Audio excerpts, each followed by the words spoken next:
Hello everyone, welcome back to Manasu Kannada vlogs. Varamahalakshmi ಹಬ್ಬದ ಸಂಪೂರ್ಣ ಪೂಜಾ ವಿಧಾನವನ್ನು ಇವತ್ತಿನ ವಿಡಿಯೋದಲ್ಲಿ ತಿಳಿದುಕೊಳ್ಳೋಣ. ಸಂಪತ್ತುಗಳ ಅಧಿದೇವತೆ ಮಹಾಲಕ್ಷ್ಮಿ, ನಮಗೆ ವರಗಳನ್ನು ನೀಡುವ ಅವಳನ್ನು ವರಮಹಾಲಕ್ಷ್ಮಿ ಅಂತಲೇ ನಾವು ಕರಿತೀವಿ. ಈ ವರಮಹಾಲಕ್ಷ್ಮಿ ಹಬ್ಬದ ದಿನದಂದು ಕಳಸ ಸ್ಥಾಪನೆಯನ್ನು ಯಾವ ರೀತಿಯಾಗಿ ಮಾಡಬೇಕು, ತುಳಸಿ ಪೂಜೆ, ಹೊಸ್ತಿಲು ಪೂಜೆ, ಹಾಗೆಯೇ ಯಾವ ನೈವೇದ್ಯವನ್ನು ಅರ್ಪಿಸಿದರೆ ತುಂಬಾ ಶ್ರೇಷ್ಠ, ಹಾಗೆಯೇ ಯಾವ ಒಂದು ಶುಭ ಸಮಯದಲ್ಲಿ ವರಮಹಾಲಕ್ಷ್ಮಿ ಪೂಜೆಯನ್ನು ಮಾಡಬೇಕು ಅನ್ನುವ ಸಂಪೂರ್ಣ ಮಾಹಿತಿಯನ್ನು ಇವತ್ತಿನ ವಿಡಿಯೋದಲ್ಲಿ ತಿಳಿದುಕೊಳ್ಳೋಣ. ಹಾಗೆ ವರಮಹಾಲಕ್ಷ್ಮಿ ಕಳಸದ ವಿಸರ್ಜನೆಯನ್ನು ಯಾವ ದಿನ ಮಾಡಬೇಕು ಅನ್ನೋದನ್ನು ಕೂಡ ತಿಳಿದುಕೊಳ್ಳೋಣ.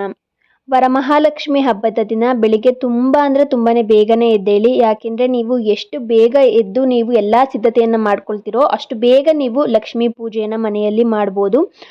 ಆ ದಿನದಂದು ಪೂಜೆಗೆ ಒಂದು ಶುಭ ಸಮಯ ಅನ್ನೋದಾದರೆ ಬ್ರಾಹ್ಮಿ ಮುಹೂರ್ತವೇ ಅತ್ಯಂತ ಶುಭವಾದ ಸಮಯ. ಹಾಗಾಗಿ ಬ್ರಾಹ್ಮಿ ಮುಹೂರ್ತದಲ್ಲೇ ಸಾಧ್ಯವಾದಷ್ಟು ವರಮಹಾಲಕ್ಷ್ಮಿ ಹಬ್ಬದ ಆಚರಣೆಯನ್ನು ಅಂದರೆ ಲಕ್ಷ್ಮೀ ಪೂಜೆಯನ್ನು ಮಾಡುವುದಕ್ಕೆ ಆದಷ್ಟು ಪ್ರಯತ್ನ ಪಡಿ. ಬ್ರಹ್ಮ ಮುಹೂರ್ತದ ಸಮಯ ಬಂದು ಸೂರ್ಯ ಉದಯಕ್ಕಿಂತ ಮುಂಚಿತವಾಗಿ ಬರುವಂಥ ಸಮಯ. 6 ಗಂಟೆಯ ಒಳಗೆ ನೀವು ಪೂಜೆಯನ್ನು ಮಾಡಬೇಕಾಗುತ್ತೆ. ಅಂದರೆ ಆಕಾಶದಲ್ಲಿ ನಿಮಗೆ ಇನ್ನೂ ನಕ್ಷತ್ರಗಳು ಕಾಣಿಸ್ತಾ ಇರಬೇಕು. ಅಂತಹ ಒಂದು ಸಮಯವೇ ಬ್ರಾಹ್ಮಿ ಮುಹೂರ್ತ. ಸೂರ್ಯೋದಯಕ್ಕಿಂತ ಮುಂಚಿತವಾಗಿ ಒಂದು 4:30ರಿಂದ 6 ಗಂಟೆಯ ಒಳಗೆ ಈ ಬ್ರಹ್ಮ ಲಗ್ನ ಅನ್ನುವಂಥದ್ದು ಬರುತ್ತದೆ. ಈ ಒಂದು ಸಮಯದಲ್ಲೇ ಮಹಾಲಕ್ಷ್ಮಿ ಪೂಜೆಯನ್ನು ಮಾಡಬೇಕು. ಮಹಾಲಕ್ಷ್ಮಿಯನ್ನು ಬ್ರಾಹ್ಮಿ ಸ್ವರೂಪಿಣಿ ಅಂತಲೇ ಕರಿತೀವಿ. ನಾವು ಕೇಳಿಕೊಂಡಂತಹ ಬೇಡಿಕೊಂಡಂತಹ ವರಗಳನ್ನು ಕರುಣಿಸುವಂತಹ ಒಂದು ಸಮಯ ಅಂದರೆ ಈ ಬ್ರಾಹ್ಮಿ ಮುಹೂರ್ತ. ಹಾಗಾಗಿ ಈ ಸಮಯದಲ್ಲಿ ನಾವು ಪೂಜೆಯನ್ನು ಮಾಡಿ ಆಕೆಯನ್ನು ವರಗಳನ್ನು ಬೇಡಿದರೆ ಖಂಡಿತವಾಗಿಯೂ ಕೂಡ ಆಕೆ ನಮಗೆ ಒಲಿಯುತ್ತಾಳೆ, ಹಾಗೇನೆ ವರಗಳನ್ನು ನೀಡುತ್ತಾಳೆ. ಈ ಒಂದು ಸಮಯದಲ್ಲಿ ಸಾಧ್ಯವಾದಷ್ಟು ಪೂಜೆಯನ್ನು ಮಾಡೋದಕ್ಕೆ ಪ್ರಯತ್ನ ಪಡಿ. ತುಂಬ ಸುಲಭ ಅಲ್ಲ ಈ ಸಮಯದಲ್ಲಿ ಪೂಜೆಯನ್ನು ಮಾಡೋದು. ಅದರಲ್ಲೂ ವರಮಹಾಲಕ್ಷ್ಮಿ ಹಬ್ಬ ಅಂದರೆ ಸಾಕಷ್ಟು ಕೆಲಸಗಳು ಇರ್ತವೆ. ಹಾಗಾಗಿ ಇಂದಿನ ದಿನನೇ ಆದಷ್ಟು ಎಷ್ಟಾಗುತ್ತೋ ಅಷ್ಟು ಕೆಲಸಗಳನ್ನು ಕೂಡ ನೀವು ಮಾಡಿಟ್ಕೊಂಡು ಬೆಳಿಗ್ಗೆ ತುಂಬಾ ಬೇಗನೆ ಎದ್ರೆ ನೀವು ಈ ಒಂದು ಬ್ರಹ್ಮ ಲಗ್ನದಲ್ಲಿ ವರಮಹಾಲಕ್ಷ್ಮಿ ಪೂಜೆಯನ್ನು ನೀವು ಮಾಡ್ಬೋದು. ಅದನ್ನು ಬಿಟ್ಟರೆ ನಿಮಗೆ 10:30 ತನಕ, ಬೆಳಗ್ಗೆ 10:30 ತನಕ ಕೂಡ ನೀವು ಈ ವರಮಹಾಲಕ್ಷ್ಮಿ ಹಬ್ಬದ ಪೂಜೆಯನ್ನು ಮಾಡ್ಬೋದು. ಶುಕ್ರವಾರ ಆಗಿರೋದ್ರಿಂದ ರಾಹುಕಾಲವು 10:30ರಿಂದ ಬೆಳಗ್ಗೆ 10:30ರಿಂದ 12 ಗಂಟೆಯ ತನಕ ರಾಹುಕಾಲ ಇರುತ್ತೆ. ಆ ಸಮಯದಲ್ಲಿ ಪೂಜೆಯನ್ನು ಮಾಡಬೇಡಿ, ಅದು ಮಹಾಲಕ್ಷ್ಮಿಗೆ ಸಲ್ಲೋದಿಲ್ಲ. ಹಾಗಾಗಿ 10:30 ಒಳಗೆ ನೀವು ಪೂಜೆಯನ್ನು ಮಾಡಿ. ಇನ್ನು ಮಠ ಮಧ್ಯಾಹ್ನದ ಸಮಯದಲ್ಲೂ ಕೂಡ ಪೂಜೆಯನ್ನು ಮಾಡಬಾರ್ದು. ಅದು ಕೂಡ ಮಠ ಮಧ್ಯಾಹ್ನ ಲಕ್ಷ್ಮೀ ಪೂಜೆಯನ್ನು ಮಾಡಲೇಬಾರ್ದು ಅಂತ ಹೇಳಲಾಗುತ್ತೆ. ಆ ಸಮಯದಲ್ಲಿ ಮಾಡಿದಂಥ ಪೂಜೆ ಕೂಡ ಲಕ್ಷ್ಮಿಗೆ ಸಲ್ಲೋದಿಲ್ಲ. ಆ ಸಮಯದಲ್ಲೂ ಮಾಡಬೇಡಿ. ಸಂಜೆ ಗೋಧೂಳಿ ಸಮಯದಲ್ಲೂ ಕೂಡ ನೀವು ಮಹಾಲಕ್ಷ್ಮಿಯ ಪೂಜೆಯನ್ನು ಮಾಡ್ಬೋದು. ಗೋಧೂಳಿ ಸಮಯವನ್ನ ಮಹಾಲಕ್ಷ್ಮಿ ಮನೆಯೊಳಗೆ ಬರುವಂಥ ಸಮಯ ಅಂತ ಕರೆಯಲಾಗುತ್ತದೆ. ಮುಸ್ಸಂಜೆ ಸಮಯ ಒಂದು 5:30 ಅಥವಾ 6 ಗಂಟೆಯಿಂದ 7 ಗಂಟೆ ಒಳಗೆ ನೀವು ಲಕ್ಷ್ಮೀ ಪೂಜೆಯನ್ನು ಮಾಡ್ಬೋದು. ವರಮಹಾಲಕ್ಷ್ಮಿ ಹಬ್ಬದ ದಿನ ಬೆಳಿಗ್ಗೆ ತುಂಬಾನೇ ಬೇಗನೆ ಎದ್ದು ತಲೆಗೆ ಸ್ನಾನವನ್ನು ಮಾಡಿ ಶುದ್ಧವಾದ ಬಟ್ಟೆಯನ್ನು ಧರಿಸಿ ಆದಷ್ಟು ಮಹಿಳೆಯರು ಸೀರೆಯನ್ನು ಉಟ್ಕೊಳ್ಳಿ. ಅದರಲ್ಲೂ ರೇಷ್ಮೆ ಸೀರೆಯನ್ನು ಉಟ್ಕೊಂಡು ವರಮಹಾಲಕ್ಷ್ಮಿ ಹಬ್ಬದ ಪೂಜೆಯನ್ನು ಮಾಡುವುದು ತುಂಬ ಒಳ್ಳೆಯದು. ಏಕೆಂದರೆ ರೇಷ್ಮೆಗೆ ಧನವನ್ನು ಆಕರ್ಷಿಸುವ ಶಕ್ತಿ ಇದೆ ಅಂತೆ. ಹಾಗಾಗಿ ಪ್ರತಿಯೊಬ್ಬರ ಹತ್ರನೂ ಕೂಡ ಒಂದು ಚಿಕ್ಕದಾದರೂ ಅಂದರೆ ಕಡಿಮೆ ದುಡ್ಡಿನಾದರೂ ಒಂದು ರೇಷ್ಮೆ ಸೀರೆ ಅಂತ ಇರುತ್ತೆ. ಸೀರೆಯನ್ನು ಉಟ್ಕೊಳ್ಳಿ. ಹಾಗೆಯೇ ರೇಷ್ಮೆ ಸೀರೆ ಅಂತನೆಲ್ಲ ನಿಮ್ಮ ಹತ್ರ ಬಾರ್ಡರ್ ಇರುವಂಥ ಯಾವುದೇ ಒಂದು ಸೀರೆಯನ್ನಾದರೂ ಉಟ್ಕೊಳ್ಳಿ. ಸೀರೆಯನ್ನು ಉಟ್ಕೊಂಡು ನೀವು ಕೈ ತುಂಬ ಬಳೆಯನ್ನು ಹಾಕೊಂಡು ಅರಿಶಿನ ಕುಂಕುಮವನ್ನು ಹಚ್ಕೊಂಡು ತಲೆಗೆ ಹೂವನ್ನು ಮುಡಿದು ನೀವು ಪೂಜೆಯನ್ನು ಮಾಡಿ ತಲೆಯನ್ನು ಕೆದರಿಕೊಂಡು ತಲೆಯನ್ನು ಗಂಟಾಕ್ತಲೇ ನೀವು ಹಾಗೆ ಪೂಜೆಯನ್ನು ಮಾಡಬಾರ್ದು. ತಲೆಯನ್ನು ಗಂಟಾಕಿ ಹಾಗೆಯೇ ಹೂವನ್ನು ಮುಡ್ಕೊಂಡು ಕೈ ತುಂಬ ಬಳೆಗಳ ಹಾಗೆಯೇ ಅರಿಶಿನ ಕುಂಕುಮವನ್ನು ಹಚ್ಚಿ ಹಣೆಗೆ ಬೊಟ್ಟನ್ನು ಇಟ್ಟು ನೀವು ಪೂಜೆಯನ್ನು ಮಾಡಿ ನೀವು ಹೇಗೆ ಮಹಾಲಕ್ಷ್ಮಿ ಥರ ನೀವು ರೆಡಿಯಾಗಿ ಪೂಜೆಯನ್ನು ಮಾಡ್ತಿರೋ ಅದೇ ರೀತಿಯಾಗಿ ತಾಯಿ ಲಕ್ಷ್ಮಿಯೂ ಕೂಡ ನಮ್ಮನ್ನು ಹರಸುತ್ತಾಳಂತೆ. ನೀನು ಹೀಗೇ ಇರು ಅಂತ ಹರಸುತ್ತಾಳಂತೆ. ಹಾಗಾಗಿ ಲಕ್ಷ್ಮಿ ಅಂದ್ರೇ ಆಡಂಬರ, ಲಕ್ಷ್ಮಿ ಅಂದ್ರೇ ಐಶ್ವರ್ಯ, ಲಕ್ಷ್ಮಿ ಅಂದ್ರೇ ಅದೊಂಥರ ವೈಬ್ ಅಂತಲೇ ಹೇಳ್ಬೋದು. ಹಾಗಾಗಿ ಆಕೆ ಅಲಂಕಾರ ಪ್ರಿಯೆಯಂತೆ ಮಹಾಲಕ್ಷ್ಮಿ. ಹಾಗಾಗಿ ಆಕೆಗೂ ಕೂಡ ನಾವು ಆ ದಿನ ಅಲಂಕಾರವನ್ನು ಮಾಡಬೇಕು. ನಾವು ಕೂಡ ಅಲಂಕಾರವನ್ನು ಮಾಡಿಕೊಂಡು ನಾವು ವರಮಹಾಲಕ್ಷ್ಮಿಯ ಪೂಜೆಯನ್ನು ಮಾಡಬೇಕು. ನೀವು ಎಲ್ಲಿ ವರಮಹಾಲಕ್ಷ್ಮಿ ಕಳಸದ ಸ್ಥಾಪನೆಯನ್ನು ಮಾಡ್ತಿರೋ ಅಂಥ ಜಾಗವನ್ನು ಸ್ವಚ್ಛ ಮಾಡ್ಕೊಳ್ಳಿ.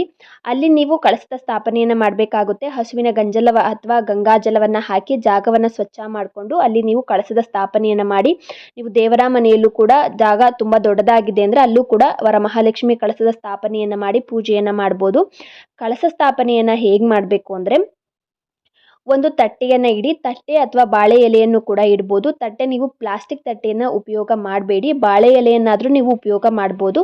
ಅದರ ಮೇಲೆ ಅಕ್ಕಿಯನ್ನು ಹಾಕಬೇಕಾಗುತ್ತೆ. ಅಕ್ಕಿಯನ್ನು ಹರಡಿ, ಕೆಲವೊಬ್ಬರು 5 ಇಡಿ ಅಕ್ಕಿಯನ್ನು ಹಾಕ್ತಾರೆ. ಎಷ್ಟಾಗುತ್ತೋ ಅಷ್ಟು ಅಕ್ಕಿಯನ್ನು ಹರಡಿ ಅಲ್ಲಿ ನೀವು ನಿಮ್ಮ ಬಲಗೈಯ ಉಂಗುರದ ಬೆರಳಿನಿಂದ ಅಷ್ಟದಳ ಪದ್ಮ ರಂಗೋಲಿಯನ್ನು ಬರೆಯಬೇಕು. ಅಷ್ಟದಳ ಪದ್ಮ ರಂಗೋಲಿಯನ್ನು ಬರೆದು ಅರಿಶಿನ ಕುಂಕುಮ ಮತ್ತು ಅಕ್ಷತೆಯನ್ನು ಹಾಕಿ ಅದರ ಮೇಲೆ ಕಳಸದ ಸ್ಥಾಪನೆಯನ್ನು ಮಾಡಬೇಕು. ವರಮಹಾಲಕ್ಷ್ಮಿ ಕಳಸದ ಸ್ಥಾಪನೆಯನ್ನು ಮಾಡಬೇಕು. ಕಳಸದ ಚೆಂಬು ಅಥವಾ ಕಳಸದ ಬಿಂದಿಗೆಯನ್ನು ಇಡಿ. ಪ್ಲಾಸ್ಟಿಕ್ಕನ್ನು ಇಡೋದಕ್ಕೆ ಹೋಗಬೇಡಿ. ನೀವು ಸ್ಟೀಲನ್ನು ಕೂಡ ಉಪಯೋಗ ಮಾಡ್ಬೋದು. ಬೆಳ್ಳಿ, ಚಿನ್ನ, ತಾಮ್ರ, ಹಿತ್ತಾಳೆ ಯಾವುದಾದ್ರೂ ಒಂದು ಕಳಸವನ್ನು ಇಡಿ. ಕಳಸದ ಚೆಂಬು ಅಥವಾ ಕಳಸದ ಬಿಂದಿಗೆಯನ್ನು ಇಡಿ.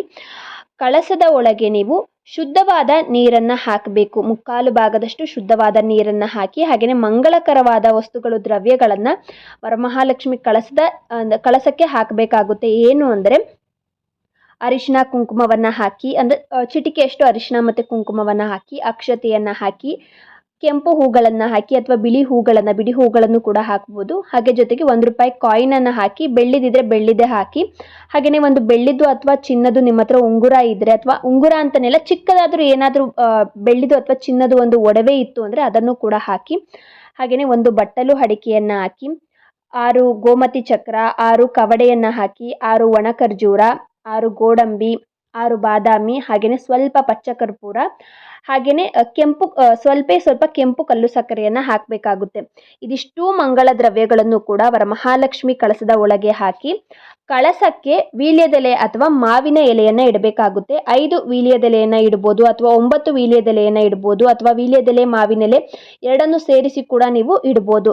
ನಂತರ ತೆಂಗಿನಕಾಯಿಯನ್ನು ಇಡಬೇಕು. ಪೂರ್ತಿಯಾಗಿ ನೀರಿರುವಂಥ ತೆಂಗಿನಕಾಯಿಯನ್ನು ಹಿಡಿ. ತೆಂಗಿನಕಾಯಿಯನ್ನು ಸ್ವಚ್ಛ ಮಾಡಿಕೊಂಡು ಅರಿಶಿನ ಕುಂಕುಮವನ್ನು ಹಚ್ಚಿ, ನಂತರ ಆ ನೀರಿರುವಂಥ ತೆಂಗಿನಕಾಯಿಯನ್ನು ಕಳಸಕ್ಕೆ ಇಡಿ.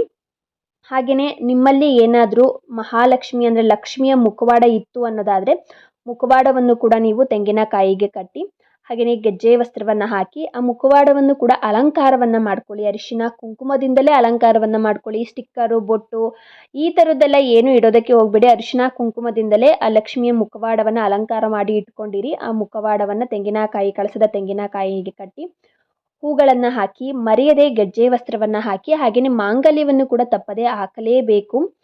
ಮಾಂಗಲ್ಯ ಇಲ್ಲ ಅಂತ ಅನ್ನುವವರು ನೀವು ಅರಿಶಿಣದ ಕೊಂಬನ್ನು ಕೂಡ ನೀವು ಕಟ್ಬೋದು. ಈ ರೀತಿಯಾಗಿ ಹೂಗಳಿಂದ ಎಲ್ಲ ಅಲಂಕಾರವನ್ನು ಮಾಡ್ಕೊಳ್ಳಿ. ಮಹಾಲಕ್ಷ್ಮಿಗೆ ಪ್ರಿಯವಾಗುವಂತಹ ನಿಮ್ಮ ಕೈಲಿ ಎಷ್ಟು ಸಾಧ್ಯ ಆಗುತ್ತೋ, ಎಷ್ಟು ಅನುಕೂಲ ಇದೆಯೋ ಅಷ್ಟು ನೀವು ವರಮಹಾಲಕ್ಷ್ಮಿಗೆ ಹೂಗಳಿಂದ ಅಲಂಕಾರವನ್ನು ಮಾಡ್ಕೊಳ್ಳಿ. ನಿಮ್ಮಲ್ಲಿ ಏನಾದರೂ ಚಿನ್ನದ ಒಂದು ಒಡವೆ ಇದ್ದರೆ ಒಡವೆಯನ್ನು ಹಾಕಿ.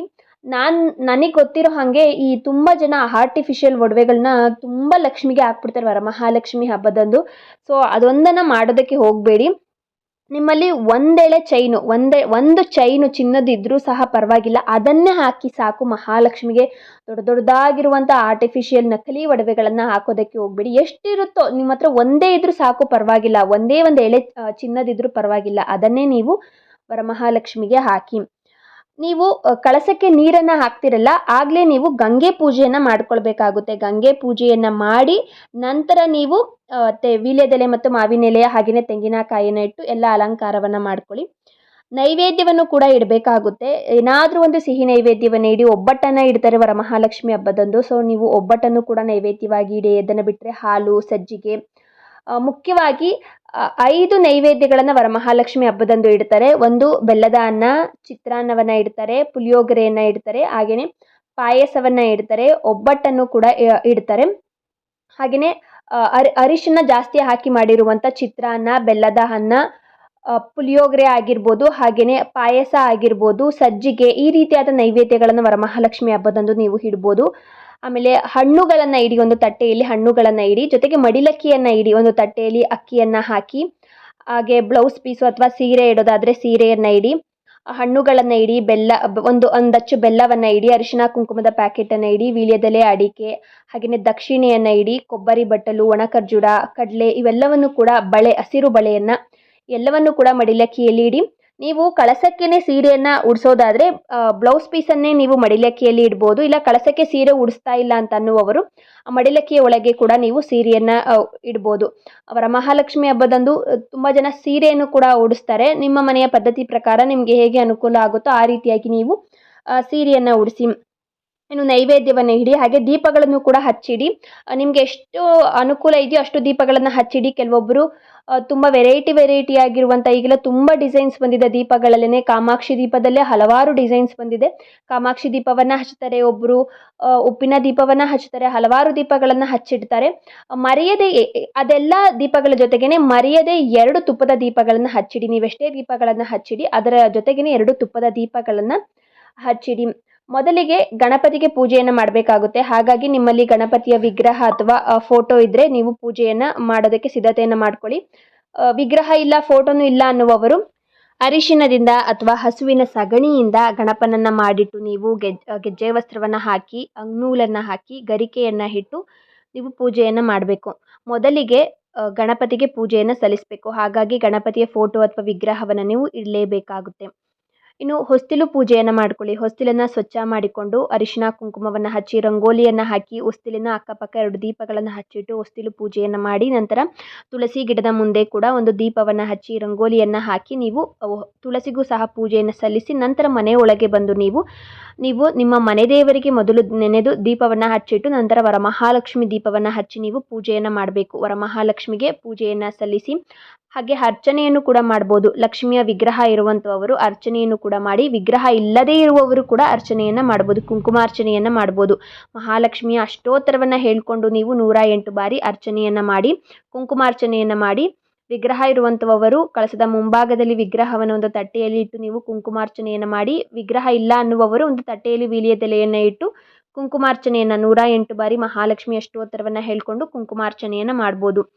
ಈ ರೀತಿಯಾಗಿ ವರಮಹಾಲಕ್ಷ್ಮಿ ಹಬ್ಬದ ಆಚರಣೆಯನ್ನು ಸರಳವಾಗಿ ನೀವು ಮನೆಯಲ್ಲಿ ಮಾಡ್ಬೋದು. ಪೂಜೆಯೆಲ್ಲ ಮುಗಿದ ನಂತರ ವರಮಹಾಲಕ್ಷ್ಮಿ ವ್ರತದ ಕತೆ ಪುಸ್ತಕ ಅಂತಲೇ ನಿಮಗೆ ಗ್ರಂಥಿಗೆ ಅಂಗಡಿಗಳಲ್ಲಿ ಸಿಗುತ್ತೆ. ತುಂಬ ಜನ ಮನೆಯಲ್ಲಿ, ಎಲ್ಲರ ಮನೆಯಲ್ಲೂ ಆಲ್ಮೋಸ್ಟ್ ಇದ್ದೇ ಇರುತ್ತೆ. ವರಮಹಾಲಕ್ಷ್ಮಿ ವ್ರತದ ಕಥೆಯನ್ನು ನೀವು ವ್ರತದ ಆಚರಣೆಯನ್ನು ಮಾಡ್ತಾ ಇರುವವರು ಪೂಜೆ ಎಲ್ಲ ಮುಗಿದ ಮೇಲೆ ಕಥೆಯನ್ನು ಓದಿ. ಈ ಪೂಜೆಯನ್ನು ಮಾಡಬೇಕಾದ್ರೆ ಮಹಿಳೆಯರು ಈ ಪೂಜೆ ಮಾಡೋ ತನಕ ಏನನ್ನು ಕೂಡ ಸೇವನೆಯನ್ನು ಮಾಡೋದಕ್ಕೆ ಹೋಗಬೇಡಿ. ಅಂದರೆ ಊಟದ ಸೇವನೆಯನ್ನು ಮಾಡಬೇಡಿ. ಉಪವಾಸ ಇರಬೇಕು ಅಂತಲ್ಲ, ಪೂಜೆ ಆಗುವವರೆಗೂ ಏನು ಕೂಡ ತಿನ್ನೋದಕ್ಕೆ ಹೋಗಬೇಡಿ. ಬೆಳಗ್ಗೆ ನೀವು ಪೂಜೆ ಮುಗಿಸಿದ ನಂತರ ನೀವು ಊಟವನ್ನು ಮಾಡ್ಬೋದು. ಹಾಗೆಯೇ ಲಕ್ಷ್ಮಿ ಮುಂದೆ ಹಚ್ಚಿರುವಂಥ ದೀಪ ಉರಿತಾನೇ ಇರಬೇಕು. ನೀವು ಯಾವಾಗ ವಿಸರ್ಜನೆಯನ್ನು ಮಾಡ್ತೀರೋ ಅಲ್ಲಿವರೆಗೂ ಕೂಡ ದೀಪ ಉರಿತಾನೇ ಇರಬೇಕು. ಆ ರೀತಿಯಾಗಿ ನೀವು ನೋಡಿಕೊಂಡು ಆಗಾಗ ಬತ್ತಿ ಸರಿ ಮಾಡೋದು, ಎಣ್ಣೆ ಹಾಕೋದನ್ನು ಮಾಡ್ತಾ ಇರಬೇಕು. ಸಂಜೆ ಸಮಯದಲ್ಲಿ ಮತ್ತೊಮ್ಮೆ ಪೂಜೆಯನ್ನು ಮಾಡಿ ನೀವು ಮುತ್ತೈದೆಯರನ್ನು ಮನೆಗೆ ಕರೆದು ನೀವು ಅರಿಶಿನ ಕುಂಕುಮ ತಾಂಬೂಲವನ್ನು ಕೊಡ್ಬೋದು. 5 ಜನ 9 ಜನ ನಿಮ್ಗೆ ಎಷ್ಟಾಗುತ್ತೆ ನಿಮ್ಮ ಮನೆ ಅಕ್ಕಪಕ್ಕ ಇರುವಂಥವರನ್ನು ಮನೆಗೆ ಕರೆದು ನೀವು ಅರಿಶಿನ ಕುಂಕುಮವನ್ನು ಕೊಡ್ಬೋದು. ಹಾಗೆಯೇ ಕಂಕಣ ದಾರವನ್ನು ಕೂಡ ಕೈಗೆ ಕಟ್ಕೊಳ್ತಾರೆ. 16 ಎಳೆಯ 16 ಗಂಟಿನ ಕಂಕಣ ದಾರವನ್ನು ಕಟ್ಕೊಳ್ತಾರೆ. ಅಂಗ್ನೂಲಿನಿಂದ ಮಾಡಿರುವಂಥ ದಾರ ಇದು. ಬರೀ ದಾರದಿಂದ ವ್ರತದ ದಾರ ಅನ್ನಿಸ್ಕೊಳ್ಳಲ್ಲ. ಹಾಗಾಗಿ ವ್ರತದ ದಾರ ಅಂದ್ರೇ ಅಂಗ್ನೂಲನ್ನು ತೆಗೆದುಕೊಂಡು ಬಂದು ಅದಕ್ಕೆ ಶ್ರೀಗಂಧ ಅಥವಾ ಅರಿಶಿನವನ್ನು ಹಚ್ಚಿ ನೀವು 16 ಎಳೆಯನ್ನು ಮಾಡಿಕೊಂಡು 16 ಗಂಟುಗಳನ್ನು ಹಾಕಿ ಮಧ್ಯದಲ್ಲಿ ಒಂದು ಹೂವನ್ನು ಇಡಬೇಕಾಗುತ್ತೆ. ಸೇವಂತಿಗೆ ಹೂವನ್ನು ಇಟ್ಟು ನೀವು ಗಂಟಾಕಿ ಅದನ್ನು ಕೈಗೆ ಕಟ್ಕೊಳ್ಬೇಕು. ನೀವು ಅದನ್ನು ಪೂಜೆ ಸಮಯದಲ್ಲೇ ಇಟ್ಟಿರಬೇಕಾಗುತ್ತೆ. ಪೂಜೆಯನ್ನು ಮಾಡ್ತಿರಲ್ಲ, ಗಣಪತಿಗೆ ಪೂಜೆಯನ್ನು ಮಾಡ್ತಿರಲ್ಲ, ಆಗ ನೀವು ಒಂದು ತಟ್ಟೆಯಲ್ಲಿ ಇಟ್ಟು ಅದಕ್ಕೂ ಸಹ ಪೂಜೆಯನ್ನು ಮಾಡಿ ನಂತರ ನೀವು ಅದನ್ನು ಕೈಗೆ ಕಟ್ಟಿಕೊಂಡು ನಂತರ ನೀವು ವರಮಹಾಲಕ್ಷ್ಮಿ ಹಬ್ಬದ ಪೂಜೆಯನ್ನು ಮಾಡಬೇಕಾಗುತ್ತೆ. ಇದಿಷ್ಟು ಕೂಡ ಸರಳವಾಗಿಯೇ ವರಮಹಾಲಕ್ಷ್ಮಿ ಹಬ್ಬದಂದು ಮನೆಯಲ್ಲಿ ಕಳಸದ ಸ್ಥಾಪನೆಯನ್ನು ಮಾಡಿ ನೈವೇದ್ಯವನ್ನು ಅರ್ಪಿಸಿ ಪೂಜೆಯನ್ನು ಮಾಡುವಂಥದ್ದು. ಕಳಸದ ಸ್ಥಾಪನೆ ಇಲ್ಲ ಅಂತ ಅನ್ನುವವರು ಬರೀ ಫೋಟೋವನ್ನು ಕೂಡ, ಮಹಾಲಕ್ಷ್ಮಿಯ ಯಾವುದಾದ್ರೂ ಒಂದು ಫೋಟೋವನ್ನು ಇಟ್ಟು ಕೂಡ ಇದೇ ರೀತಿಯಾಗಿ ನೈವೇದ್ಯವನ್ನು ಅರ್ಪಿಸಿ ದೀಪಗಳನ್ನು ಹಚ್ಚಿಟ್ಟು ನೀವು ಪೂಜೆಯನ್ನು ಸರಳವಾಗಿ ಕೂಡ ಮನೆಯಲ್ಲಿ ಮಾಡ್ಬೋದು. ಇನ್ನು ಯಾವಾಗ ವಿಸರ್ಜನೆಯನ್ನು ಮಾಡಬೇಕು ಅಂದರೆ ನನಗೆ ಗೊತ್ತಿರೋ ಪ್ರಕಾರ ಶುಕ್ರವಾರ ನಾವು ವರಮಹಾಲಕ್ಷ್ಮಿ ಪೂಜೆಯನ್ನು ಮಾಡಿರ್ತೀವಿ. ಹಾಗಾಗಿ ಅಂದಿನ ದಿನದಂದೇ ಕಳಸದ ಸ್ಥಾಪನೆಯನ್ನು ಮಾಡಬಾರ್ದು, ನಾವು ಮಾಡೋದಿಲ್ಲ. ಕೆಲವೊಬ್ಬರು ಶುಕ್ರವಾರದಂದೇ ಅಂದರೆ ಕದಲಿಸಿರ್ತಾರೆ, ಮಾರನೇ ದಿವಸ ಅದನ್ನು ವಿಸರ್ಜನೆಯನ್ನು ಮಾಡ್ತಾರೆ. ಆದರೆ ನಾವು ಹೇಗೆ ಅಂದರೆ ಶುಕ್ರವಾರ ಲಕ್ಷ್ಮಿಯನ್ನು ಕೂರಿಸಿರ್ತೀವಿ, ಹಾಗಾಗಿ ಶನಿವಾರದಂದು ಬೆಳಗ್ಗೆಯಿಂದ ಅದನ್ನು ಕದಲಿಸಿ ವಿಸರ್ಜನೆಯನ್ನು ಮಾಡ್ತೀವಿ. ನಿಮ್ಮ ಮನೆಯ ಪದ್ಧತಿ ಪ್ರಕಾರ ನೀವು ಹೇಗೆ ಮೊದಲಿಂದನೂ ಕೂಡ ವಿಸರ್ಜನೆಯನ್ನು ಮಾಡ್ಕೊಂಡು ಬರ್ತಿರ್ತೀರೋ ಅದೇ ರೀತಿಯಾಗಿ ನೀವು ಈ ಬಾರಿ ಕೂಡ ಮಾಡಿ. ಈ ನನ್ನ ವಿಡಿಯೋ ನಿಮ್ಗೆ ಏನಾದರೂ ಇಷ್ಟ ಆಗಿದ್ರೆ ಮನಸ್ಸು ಕನ್ನಡ ವ್ಲಾಗ್ಸ್ ಚಾನಲ್ಗೆ ಸಬ್ಸ್ಕ್ರೈಬ್ ಮಾಡಿಕೊಳ್ಳಿ.